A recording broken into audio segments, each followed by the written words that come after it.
ఈ మధ్య ఈ ఫామ్లో జరిగిన సడన్ చేంజెస్ అంటే ఈ ఇల్లు కన్స్ట్రక్షన్. ఇది కట్టిన తర్వాత వీడియోస్లో కనపడుతూ ఉంటుంది కదా. చాలామంది నన్ను ఇది ఎలా కట్టారని అడిగారు. అంటే ఇల్లు కట్టడంలో వింతేం లేదు, కాకపోతే మేము కింద రేకులు ఉంది కదా, రేకుల మీద కట్టేసరికి అది కాస్త వింతలాగా అనిపించి అసలు ఎలా కట్టారని అడిగారు. ఈ వీడియోలో నేను ఇది ఎలా కట్టామో ఏంటి అనేది నాకు వీలైనంత అర్థమయ్యేది చెప్పడానికి ట్రై చేస్తాను.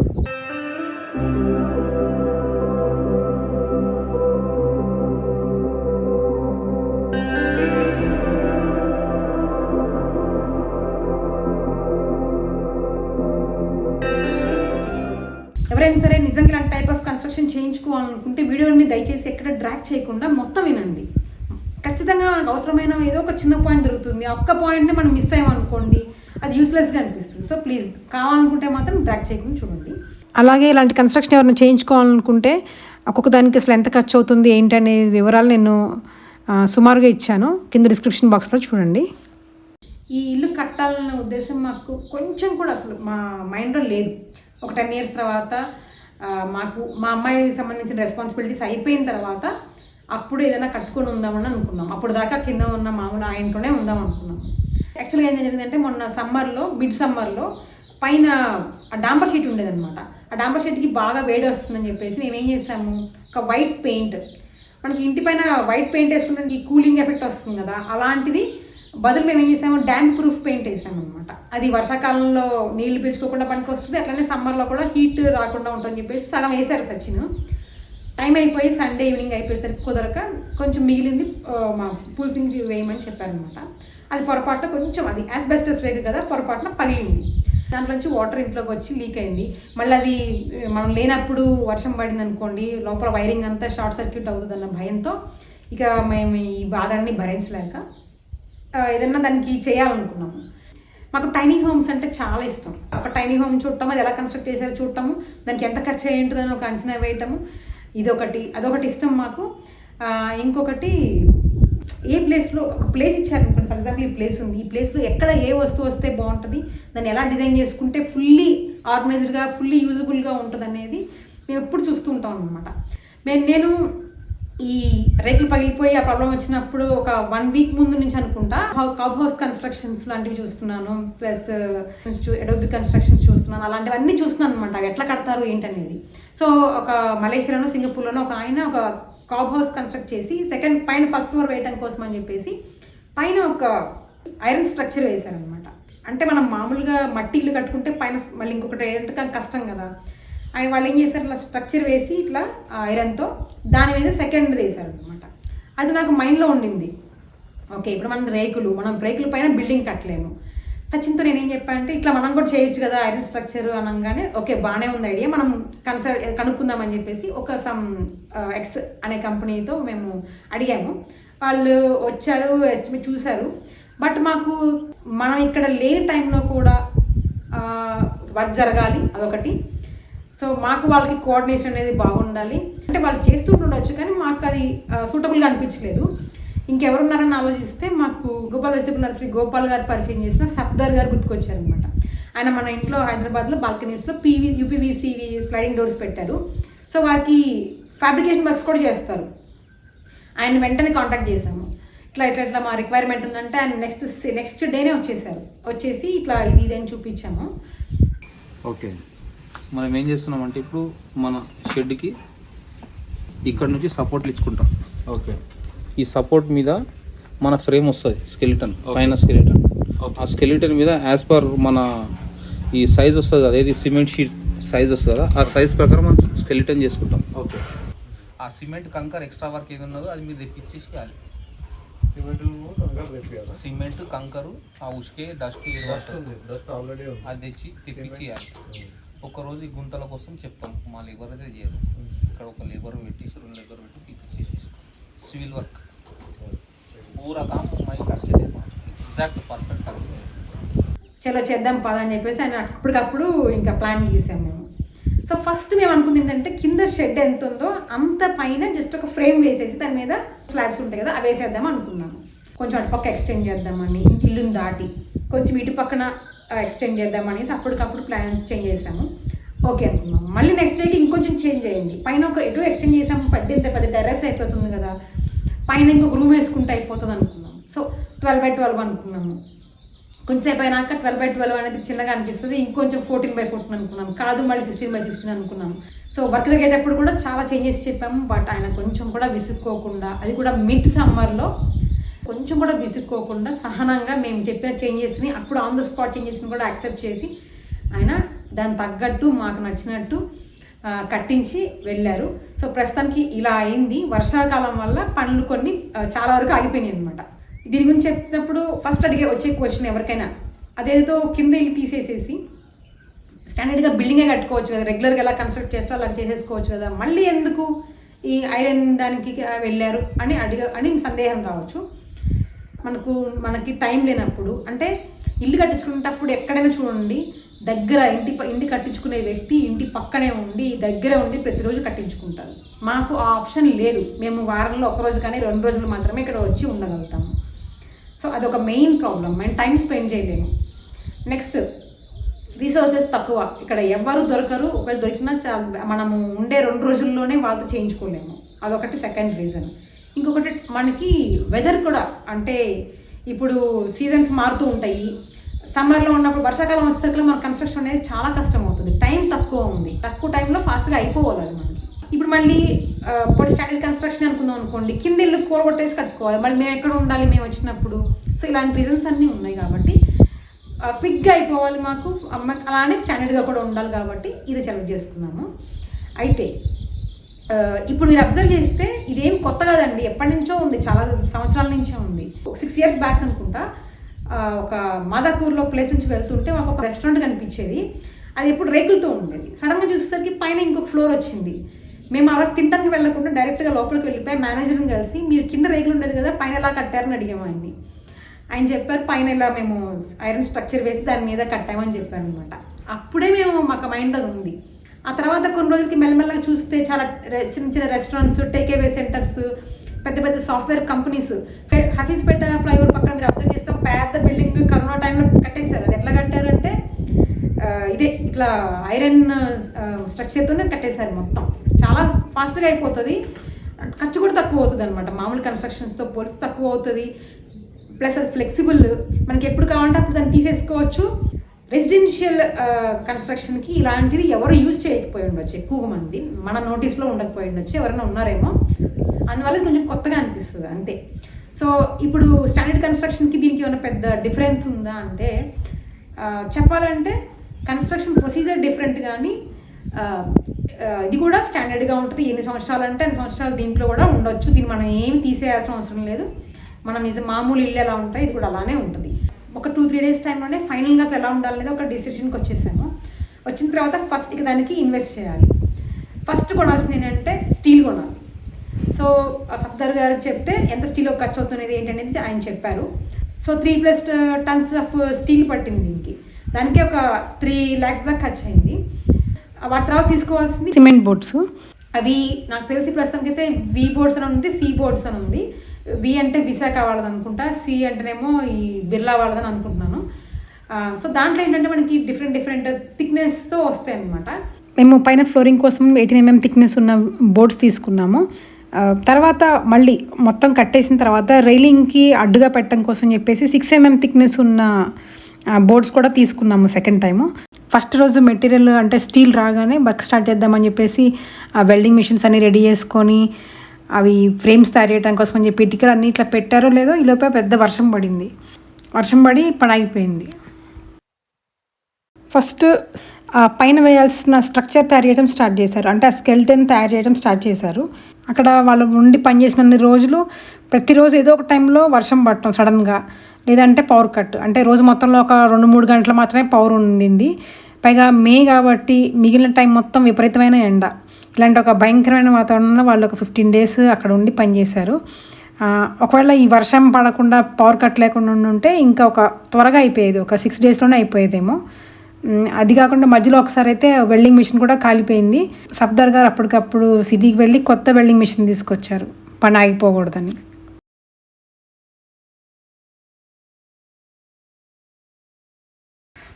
ఇప్పుడు మనకు ఆల్రెడీ కింద ఉన్న ఇల్లు 17/23, అది దాని సైజ్ వచ్చేసి 17 feet by 23 feet. అయితే పైన ఉన్నది ఏంటంటే మనకి 20/48, సుమారుగా ఒక 960 1000 స్క్వేర్ ఫీట్ అనుకోండి మొత్తానికి. సో దానికి అంత పెద్ద ఐరన్ స్ట్రక్చర్ తయారు చేయాలి. మామూలుగా ఆల్రెడీ ఇక్కడ ఏం లేదు, ఇల్లు కింద ఇల్లు లేకుండా కట్టాలంటే ఫస్ట్ కింద పిల్లర్స్ వేసి ఆ పోల్స్ వేసి దాని మీద స్ట్రక్చర్ పెడతారు. కానీ మనకి ఆల్రెడీ కింద ఇల్లు ఉంది కాబట్టి ఫస్ట్ పైన ఈ స్ట్రక్చర్ వేయాలి. స్ట్రక్చర్ పెట్టాలి అంటే మనకు ఖచ్చితంగా క్రేన్ కావాలి. సో ఎందుకైనా మంచిది క్రేన్ ఆపరేటర్ని అడగాలని చెప్పేసి ఒకసారి ఫస్ట్ ఆయన తీసుకొచ్చామన్నమాట, సైట్ విజిట్ చేయించి క్రేన్తో కుదురుతుంది అంటే అతను ఏం చెప్పారంటే ఓపెన్ గ్రౌండ్ లాగా ఉండి చేయాలంటే అది ఈజీగానే అవుతుంది, కానీ బట్ ఇక్కడ ఆల్రెడీ స్ట్రక్చర్ ఉంది కాబట్టి మనకి అంత ఈజీగా ఉండదు. వాళ్ళ టెక్నాలజీలో ఏదో చెప్పారు, అది 48/20 ఉన్న దాన్ని పైకి లిఫ్ట్ చేస్తే అది ఇట్లా వంగిపోతుంది, రాదు. సో సగం సగం చేయమని చెప్పారు. సో 48/10 48/10 2 ముక్కలుగా 2 భాగాలుగా చేసి రెండింటిని విడివిడిగా పెట్టి అప్పుడు వాటి రెండింటిని కలిపి జాయిన్ చేశారు.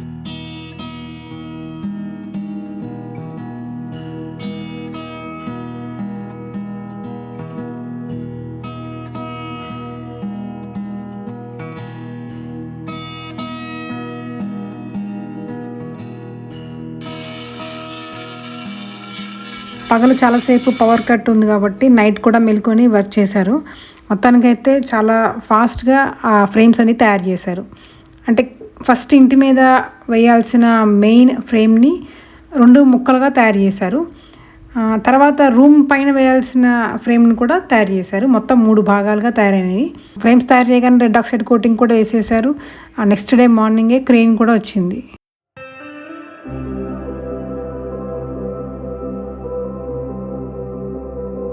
క్రేన్ వాటిని లిఫ్ట్ చేసి ఇంటి మీద పెట్టాలంటే ముందు ఆ ఫ్రేమ్స్ ఉన్న ప్లేస్లోకి క్రేన్ రావాలి. అవి అడ్డంగా ఉన్నాయి కదా, అందుకే వాటన్నిటిని తీసి ఫస్ట్ పక్కన పెట్టారు.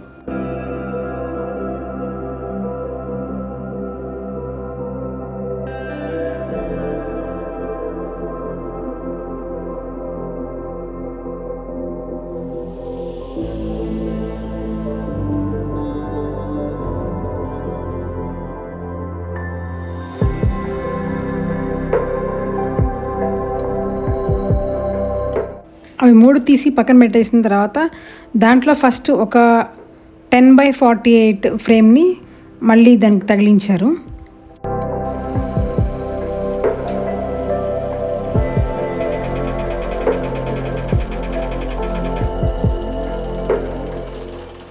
ఫస్ట్ ఒక 10/48 ఫ్రేమ్ని తీసుకొని లిఫ్ట్ చేసి ఇంటి మీద పెట్టి అది ఆ రూమ్ ఉన్న ప్లేస్లో, అంటే ఎగ్జాక్ట్గా రూమ్ ఎంత ఉందో ఆ సైజులో 24 ఫీట్ వచ్చేలాగా, కుడివైపు ఒక 12 అడుగులు వచ్చేలాగా, ఎడమవైపు ఒక 12 అడుగులు వచ్చేలాగా చూసుకొని ప్లేస్ చేశారు.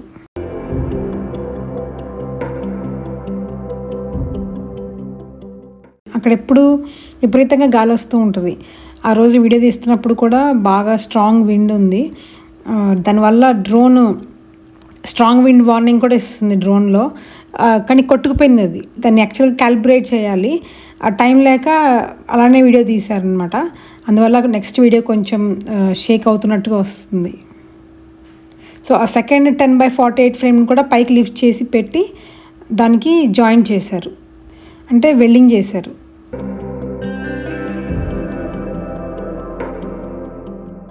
దాన్ని లిఫ్ట్ చేసి ఫస్ట్ ఒక హాఫ్ పెట్టేశారు. తర్వాత సెకండ్ హాఫ్ కూడా పెట్టిన తర్వాత క్రేన్ ఒక గంట పాటు ఆ బెల్ట్స్తో అలా పట్టుకొని ఉంటే రెండింటిని కలిపి అప్పుడు వెల్డింగ్ చేసేసారు అనమాట. ఆ వెల్డింగ్ చేసిన తర్వాత పైన స్ట్రక్చర్ తయారైపోయింది. ఆ పాయింట్ ఆఫ్ టైంలో ఆ స్ట్రక్చర్ వెయిట్ మొత్తం కింద ఉన్న షెడ్ మీదే పడింది. కొన్ని గంటల పాటు అదే వెయిట్ని భరించింది. కానీ ఇక వెంటనే చేసిన పని ఏంటి అంటే ఫాస్ట్గా అన్ని వైపులా పిల్లర్స్ వేసేసారు అనమాట. అప్పుడు ఇంకా ఆ వెయిట్ మొత్తం పిల్లర్స్ మీదకి వెళ్ళిపోయింది. సో ఇప్పుడు ఈ స్ట్రక్చర్ అనేది ఇట్స్ ఇండిపెండెంట్ అనమాట. అంటే కింద ఉన్న రేకులకి సంబంధం లేదు. మనం కింద ఉన్న పార్ట్ని వద్దు డెమాలిష్ చేసేసేయాలనుకుంటే మొత్తం తీసేసినా కూడా ఇది అలానే ఉంటుంది. దానికి దీనికి ఏం సంబంధం లేదనమాట. సో ఆల్రెడీ ఉన్న రేకుల షెడ్ మీద దానికంటే కొంచెం ఎత్తులో ఒక ఐరన్ స్ట్రక్చర్ వేసి చుట్టూతా పోల్స్ వేసి పైన ఇది కట్టాము. నేను చెప్పింది అర్థమైందని అనుకుంటున్నాను. ఒకవేళ అర్థం కాకపోతే నన్ను కామెంట్స్లో అడగండి, నేను చెప్తాను. 20/48 ఫ్రేమ్ పెట్టేసిన తర్వాత పైన రూమ్ ఎక్కడైతే వేయాలనుకున్నామో అక్కడ 4 పిల్లర్స్ తీసుకొని కింద ఉన్న ఫ్రేమ్కి వెల్డింగ్ చేసేసారు. ఆ తర్వాత రూమ్ పైన వేయాల్సిన ఫ్రేమ్ ఉంటుంది కదా, దాన్ని కూడా పైన పెట్టేశారు.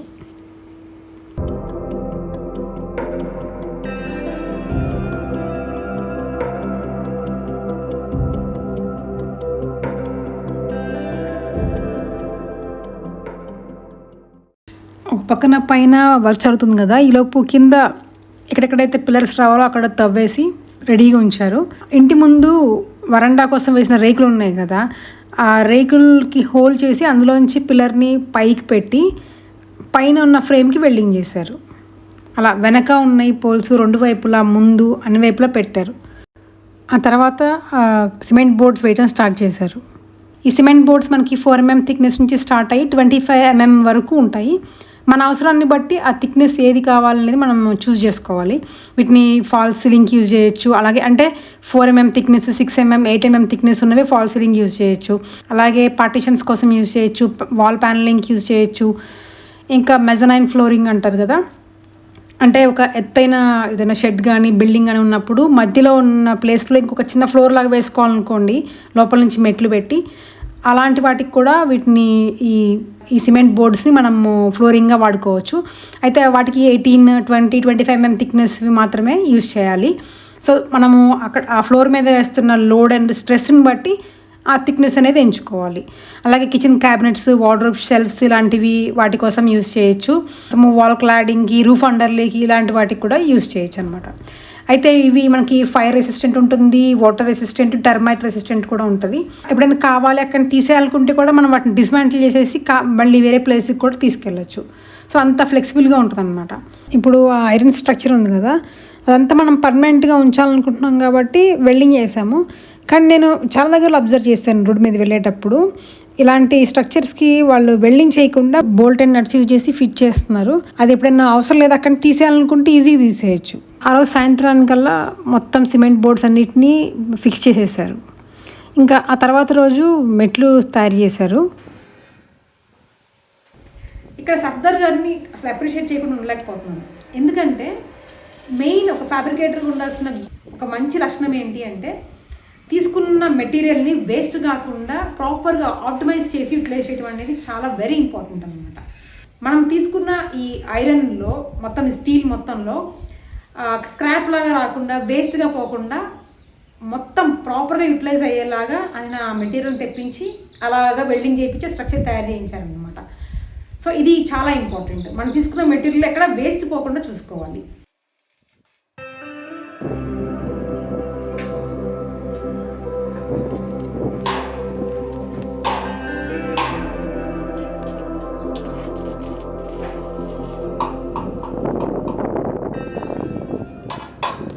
ఒక పక్కన మెట్లు వేస్తుంటే పైన రైలింగ్ వేయడం కూడా స్టార్ట్ చేశారు. ఆ తర్వాత అక్కడ అబ్జర్వ్ చేస్తే పైన వేసిన రూమ్కి పక్కన ఒక ఎక్స్టెన్షన్ లాగా కనిపిస్తుంది కదా, అది ఇంతకు ఫస్ట్ ప్లాన్లో లేదు. అంటే బాత్రూమ్ రూమ్లోనే ఉంటుంది అనుకున్నాము, కానీ తర్వాత అప్పటికప్పుడు కొంచెం ప్లాన్ చేంజ్ చేసి బాత్రూమ్ని బయటికి పెట్టమని రిక్వెస్ట్ చేశాము. ఎందుకంటే రూమ్లో పెడితే ప్లేస్ వేస్ట్ అవుతుంది కదా, అందుకని. ఇటు టెర్రస్ అంతా చాలా ఖాళీగా ఉంది, అందుకని పక్కకు జరిపామన్నమాట. పక్కకు జరిపితే మళ్ళీ దానికి కావాల్సిన స్టీల్ తీసుకొని రావాలి, దాన్ని మళ్ళీ వెల్డింగ్ చేయాలి, అక్కడ స్ట్రక్చర్ తయారు చేయాలి. సో అది కూడా తయారు చేశారు.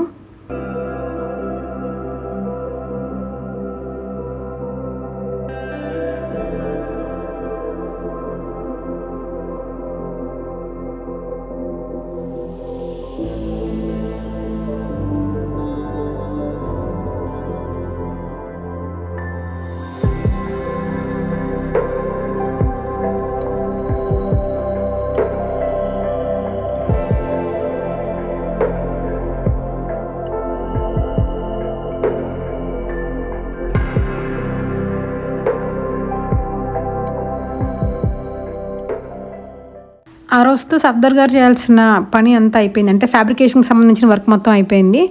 ఇంకా నెక్స్ట్ సివిల్ వర్క్ ఉంది. అంటే యాక్చువల్గా మనము పైన రూమ్కి గోడలు కూడా సిమెంట్ బోర్డ్స్తోనే కట్టాలి అనుకుంటే సఫ్దర్ గారే చేసేవాళ్ళు. కానీ మనం మామూలుగా స్టాండర్డ్గా వాల్స్ కన్స్ట్రక్ట్ చేయాలనుకున్నాం కాబట్టి సివిల్ వర్క్ మళ్ళీ విడిగా చేయించుకోవాల్సి వచ్చింది. మీలో ఎవరికైనా సరే ఇలాంటి కన్స్ట్రక్షన్ అవసరం ఉంది అనుకుంటే మీరు సఫ్దర్ గారిని కాంటాక్ట్ అవ్వచ్చు. వారు ఫ్యాబ్రికేషన్ వర్క్స్ చేస్తారు, అలాగే కంటైనర్ హోమ్స్ చేస్తారు, ఇంకా UPVC doors and Windows factory కూడా ఉంది దానికి, అది కూడా చేస్తారు. కానీ ఒక చిన్న రిక్వెస్ట్, ఎవరైతే నిజంగా అవసరం ఉందో వాళ్ళు మాత్రమే కాల్ చేయండి. జస్ట్ ఈ ప్లేస్ ఎక్కడ, అడ్రస్ అలాంటివి తెలుసుకోవడం కోసం మాత్రం కాల్ చేయొద్దని నేను మిమ్మల్ని రిక్వెస్ట్ చేస్తున్నాను. దయచేసి అర్థం చేసుకుంటారు అనుకుంటున్నాను. ఫ్యాబ్రికేషన్ వర్క్ మొత్తం కంప్లీట్గా అయిపోయిన తర్వాత ఒక 4 రోజులు గ్యాప్ తర్వాత మళ్ళీ నెక్స్ట్ వీకెండ్ సివిల్ వర్క్ సంబంధించిన పని స్టార్ట్ చేశాము.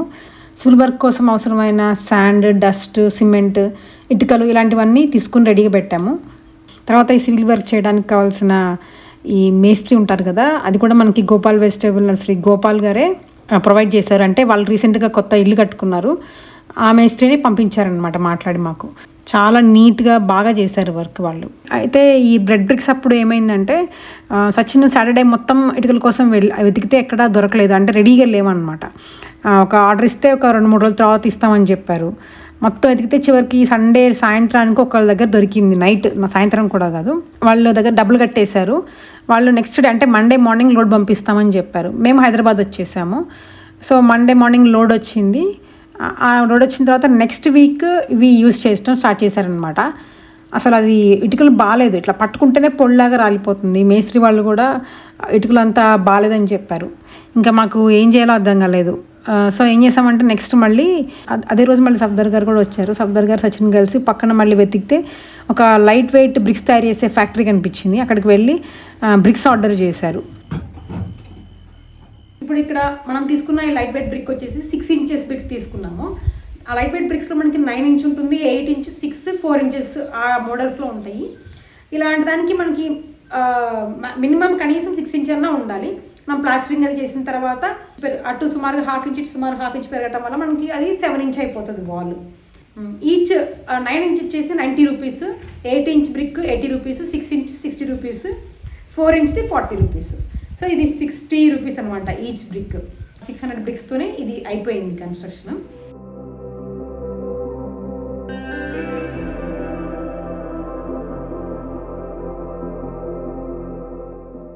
అంతకుముందు రెడ్ బ్రిక్స్తో ఒక అడుగు దాకా కట్టారు కదా, అది కొంచెం కూడా ట్రేసెస్ లేకుండా మొత్తం నీట్గా క్లీన్ చేసేసారు.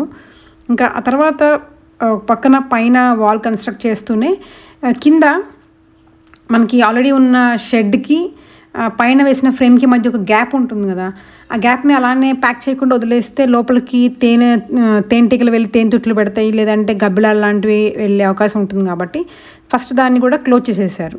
అక్కడ కనిపిస్తున్నారు కదా, తనే మేస్త్రి, ఆయన పేరు భీమ్. చాలా నీట్గా వర్క్ చేస్తారు. నైట్ 12:30, 1 అయినా కూడా మేలుకొని పని చేస్తుంటే ఇంకా మేమే ఇక్కడ నుంచి చూసి సీసీటీవీలో ప్లీజ్ పడుకోమని చెప్పేవాళ్ళం.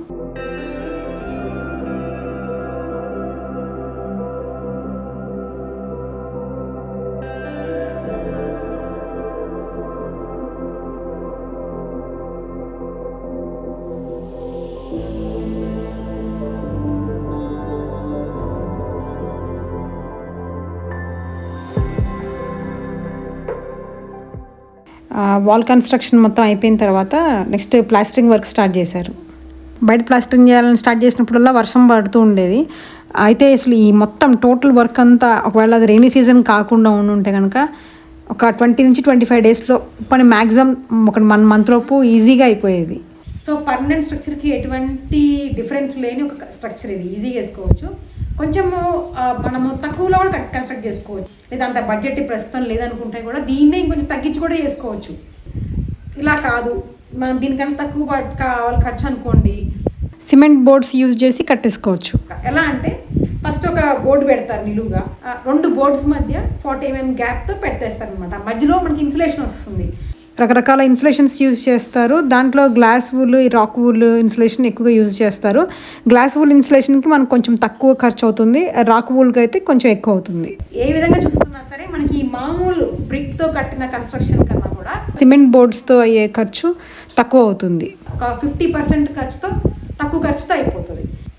కానీ మనం పర్మనెంట్ స్ట్రక్చర్ లాగా అనుకున్నాం కాబట్టి ఇలా మామూలు వాల్స్ తీసుకున్నాము.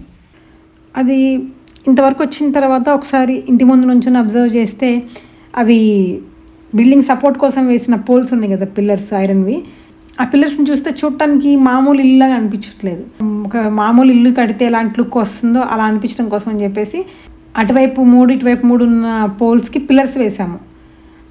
నార్మల్గా పిల్లర్స్ వేసేటప్పుడు ఎలాంటి ప్రొసీజర్ ఫాలో అవుతారో సేమ్ అదే ప్రొసీజర్ ఫాలో అయ్యి వేసాము. ఇప్పుడు లుక్ వైజ్ చూడటానికి అది మామూలు కన్స్ట్రక్షన్ లానే ఉంది, ఇంకా దానికి స్ట్రెంగ్త్ కూడా పెరిగింది. ఇప్పటివరకు నేను చెప్పినంత జస్ట్ బేసిక్ ఇన్ఫర్మేషన్ ఇది. మనం ఎలా డెకరేట్ చేసుకుంటాము, ఎలా ఆర్గనైజ్ చేసుకుంటాము అనేది అది పర్సనల్ టేస్ట్ని బట్టి డిపెండ్ అయి ఉంటుంది. సో ఇప్పుడు నాకు కొన్ని ఐడియాస్ ఉన్నాయి, అది ఎలా చేసుకుంటాను ఏంటనేది కూడా చిన్న బ్రీఫ్గా చెప్తాను. ఇక్కడ ఇది వచ్చేసి ఈస్ట్ సైడ్ అనమాట. నేను ఫేస్ చేస్తుంది ఈస్ట్ సైడ్ని. ఇక్కడ పొద్దున్నే సన్ రైజ్ పడాలనే ఉద్దేశంతో నేను ఇక్కడ ఇది ఒకటి విండో వచ్చేలాగా పెట్టమని చెప్పాను, అడిగాను పెట్టమని. ఇది 3x4 ఉంది డైమెన్షన్స్ దీనికి లిఫ్ట్ అప్ విండో వచ్చేలాగా, గ్లాస్ విండో వచ్చేలాగా పెడుతున్నాం దీనికి. ఇంక ఇక్కడ వచ్చేసి ఇది కూడా సమ్ 7x8 అంతో ఉంది దీని డైమెన్షన్స్, సరే గుర్తులేదు నాకు. ఇది మొత్తం ఇక్కడ చూస్తే దూరంగా ఉన్న ఆ కొండ చెట్లు ఈ గ్రీనరీ అంతా కనపడే విధంగా ఎక్కువగా ఓపెన్ ఉండేలాగా దీన్ని పెట్టించాము. దీనికేమో బైఫోల్డ్ గ్లాస్ విండోస్ వస్తాయి. మొత్తం జరిపేసేసి ఆ మూలకి పెట్టేసుకుంటే జస్ట్ ఓపెన్గా ఎలా ఉందో ఇప్పుడు ఎలా ఉందో అలానే ఉంటుంది. అది ఇంకా జరగాల్సింది పని. పైన రూమ్ కట్టేయడం అయిపోయి ప్లాస్టరింగ్ కూడా అయిపోయిన తర్వాత సఫ్దర్ గారు మళ్ళీ వచ్చారు. ఎందుకంటే యూపీవీసీ గ్లాస్ డోర్స్ అవన్నీ పెట్టాల్సింది సఫ్దర్ గారే కాబట్టి ఆయన మళ్ళీ ఒకసారి మెజర్మెంట్స్ కోసం అని చెప్పి వచ్చారు. గ్లాస్ ఫిట్టింగ్స్ అనుకోండి మొత్తం సఫ్దర్ గారే చేసేస్తారు కాబట్టి అసలు ప్రాబ్లం లేదు, దాని గురించి థింక్ చేయాల్సిన అవసరం లేదు. ఈవెన్ ఇప్పుడు ఈ ఇంటికి మనకి ఎలక్ట్రికల్ వర్క్ చేసిన ఎలక్ట్రీషియన్ కూడా చాలా మంచి వ్యక్తి దొరికారు ఇప్పుడు, రాజు అనమాట. ఆయన ఇక్కడ దగ్గరలోనే ఉంటారు. మంచిగా వచ్చి సండే కూడా నైట్ 8 వరకు ఉండి మరి పనిచేసి వెళ్ళారు. అలాగే ఇంకా ఎలక్ట్రికల్ వర్క్ కూడా చేశారు. అంటే ఇంకా వైర్స్ లాగలేదు కానీ దానికి కావాల్సిన పైప్స్ అన్నీ వేసి ఉంచారు. నెక్స్ట్ ఇక్కడేమో ఇది ఇక్కడ బాత్రూమ్ ఉంది. ఇక్కడ ఉండి కూడా మొత్తం ఇక్కడ క్లోజ్గా ఎంత ఉండాలి చూసి మొత్తం ఎంత కుదిరితే అంత బయట ప్రకృతి కనపడే విధంగా ఉండాలని చెప్పేసి సాధ్యమైనంత ఓపెన్ ఉండేయాలని పెట్టుకున్నాము. అండ్ ఇట్లా అనగానే వచ్చే క్వశ్చన్ ఏంటి అంటే సెక్యూరిటీ. అంత గ్లాస్ పెట్టించుకుంటున్నారు, ఎంతవరకు అది సెక్యూర్డ్గా ఉంటుందని నేను ఒక డౌట్ రావచ్చు. ప్రస్తుతం చెప్పాలంటే దిస్ ఇస్ ఫుల్లీ సెక్యూర్డ్ అనమాట. అన్ని వైపులో సీసీటీవీ కెమెరాస్ ఉన్నాయి. ఎటువైపు నుంచి ఏదో చూసారో కనిపిస్తుంది మాకు. ఆ కెమెరాస్ ఇన్స్టాల్ చేయకముందు కూడా ఇక్కడ చెప్పుకోదగ్గ అసలు జీరోనే చెప్పాలి, అలాంటివి ఏం జరగలేదు. ఓకే ఫైన్ అనమాట. ప్లేస్ సెక్యూర్డ్ అయింది. ఇక్కడ ఒక 3 feet ఏమో ఫిక్స్డ్ గ్లాస్ వస్తుంది, 4 feet ఏమో స్లైడ్ అవుతుంది అనమాట. ఇక్కడ కూడా గ్లాస్ వస్తుంది, ఇక్కడ ఇంకొక డోర్ వస్తుంది. ఇక్కడ జస్ట్ మనం ఒక మంచి సీనరీ పెయింటింగ్ ఉంటే ఎలా ఉంటుంది, ఆ పెయింటింగ్ బదులు అదే ఒక ఉండేలాగా ఒక విండో పెట్టాము అనమాట. ఇక్కడ ఒక ఎలక్ట్రిక్ పాయింట్ వచ్చేలాగా చూస్తున్నాము. ఎందుకంటే ఫ్యూచర్లో కొంచెం పెద్దగా అయిన తర్వాత బట్టలు ఉతుక్కొని ఓపిక అలాంటివి లేనప్పుడు ఏదైనా వాషింగ్ మిషన్ కావాలన్నా ఏదన్నా ముందుగానే పెట్టించేసుకుంటే అయిపోతుంది అని చెప్పి ఇక్కడ పెట్టుకున్నాము. అలానే బయట లైట్స్ కూడా కావాల్సిన స్విచ్చెస్ అవి ఉండాలి కదా, అందుకని పెట్టుకున్నాము. ఫ్యూచర్లో సర్వేలెన్స్కి కావాల్సిన అంటే ఇక్కడ నుంచి కూడా మొత్తం ఆపరేట్ చేసే విధంగా సర్వేలెన్స్ ఉండాలి కదా, దానికి కావాల్సిన ఏర్పాట్లు కూడా అన్నీ ముందే పెట్టించుకున్నాము. దాని డైమెన్షన్ వచ్చేసి అక్కడ నుంచి ఈ చివరి దాకా 48 feet ఉంది. ఇటువైపు నుంచి ఇటువైపుకి 20 అడుగులు ఉంది. సో రూమ్ వచ్చేసి 16x16 ఉండేలాగా చూసుకున్నాము. దాంట్లో వాల్ కన్స్ట్రక్షన్కి పోగా మిగిలింది 15x15 అయిపోయింది. నెక్స్ట్ ఇక్కడ ఈ ఇంటి ముందు రైలింగ్ కోసం అంటే ప్రైవసీ కోసం చేస్తాం. ఇటు నుంచి ఎక్కువగా అప్పుడప్పుడు మనుషులు వెళ్తూ ఉంటారు కదా, ఎప్పుడైనా కూర్చున్నా సరే అది ప్రైవసీ ఉంటుందని చెప్పేసి ఇది వేయించాము. ఇది వచ్చేసి 6 mm అనమాట. దీనికి అంత మందం అవసరం లేదు కదా, వేయించాము. వన్స్ ఇది ఇట్లా ఇప్పుడు ఇలా ఉంది కానీ దీన్ని ప్లాస్టరింగ్ చేసేసి కొంచెం వైట్ పెయింట్ వేసేస్తే ఇది కూడా చాలా బ్యూటిఫుల్ ఉంటుంది. ఇక్కడ మాత్రం ఎటువంటి అడ్డు పెట్టలేదు, ఎందుకంటే ఇటు నుంచి ఎవరు కనపడరు ఎవరు రారు కాబట్టి మనకు కూర్చుంటే ఆ వ్యూ పోకూడదు కదా, అందుకని మేము ఇక్కడ అది పెట్టలేదు, అడ్డు పెట్టలేదు ఏమి. ఇక్కడ అలానే ఉంటుంది ఎప్పటికీ. ఇంకా వీటికి పెయింటింగ్ వర్క్ కూడా అవ్వలేదు, జస్ట్ ఎడాక్సైడ్ వేసాము తుప్పు పట్టకుండా. ఇంక ఇక్కడ ఒక చిన్న సింక్ వస్తుంది, కిచెన్ సింక్. ఎందుకంటే పైన ఏమన్నా కాఫీ టీ కానీ అయినా చేతులు కడుక్కోవాలని వచ్చే సింక్ అయితే ఉండాలి. సింక్ వాష్ బేసిన్ వస్తుంది, ఇక్కడ వాష్ బేసిన్ ఇక్కడ సింక్ వస్తుంది. ఆల్రెడీ సింక్ తీసుకున్నాము. ఐకియాలో ఒకటి కిచెన్ ఐలాండ్ సింక్ అని ఒకటి ఉంది, స్టెయిన్లెస్ స్టీల్ వచ్చేసి పక్కన సింక్ కూడా ఇచ్చారు, అది తీసుకున్నాము. అది ఇక్కడ వస్తుంది. తర్వాత పైకి ఒకసారి పైకి వెళ్ళి కూడా చూపిస్తాను. ఆ రోజు అక్కడ బాగా గాలి వస్తుంది, అందుకే నేను మాట్లాడింది రికార్డ్ అవ్వలేదు. అది పైన సిమెంట్ బోర్డ్స్ వేసాం కదా, అక్కడ 2 inch కాంక్రీట్ ఫ్లోరింగ్ వేసాము. కింద కూడా వేయాల్సింది కానీ వర్షం వల్ల ఆగిపోయింది ఆ పని. అయితే ఈ కాంక్రీట్ ఫ్లోరింగ్ వేసిన తర్వాత మామూలుగా అసలు మన ఇంట్లో ఫ్లోరింగ్ ఎలా ఉంటుందో అలానే ఉంటుంది స్ట్రాంగ్గా. అంటే పైన టైల్స్ కానీ ఏదైనా వేసుకోవాలి కదా, కానీ నేను ఈసారి టైల్స్ కాకుండా పిగ్మెంటెడ్ కాంక్రీట్ ఫ్లోరింగ్ అని ఉంటుంది. ఇంతకుముందు మన ఊర్లలో మామూలుగా రెడ్ ఆక్సైడ్ ఫ్లోరింగ్ అలా వేసుకునేవాళ్ళు కదా, అలాంటిదే ఇంకొంచెం స్టైలిష్గా ఉంటుంది అనమాట. అది వేయించాలని ట్రై చేస్తున్నాను. ఒక కంపెనీ వాళ్ళతో కూడా మాట్లాడాము. చుట్టానికి ఇలా ఉంటుంది అనమాట సుమారుగా. అంటే ఇప్పుడు ఈ బ్లూ కలర్ డిజైన్ వచ్చినట్టుగా నేను మస్టర్డ్ ఎల్లో కలర్లో వేయించాలనుకుంటున్నాను. చూడాలి అది ఎంతవరకు బాగుంటుంది అనేది. ఈ వీడియోలో నాకు చేతనైనంత ఇన్ఫర్మేషన్ ఇచ్చానే అనుకుంటున్నాను. ఒకవేళ ఏదైనా సందేహాలు ఉంటే కూడా అడగండి, నేను కామెంట్స్లో చెప్తాను. ఈ వీడియో మీకు ఉపయోగపడుతుంది అనుకుంటున్నాను. తర్వాత వీడియోలో మళ్ళీ కలుద్దాము. బాయ్.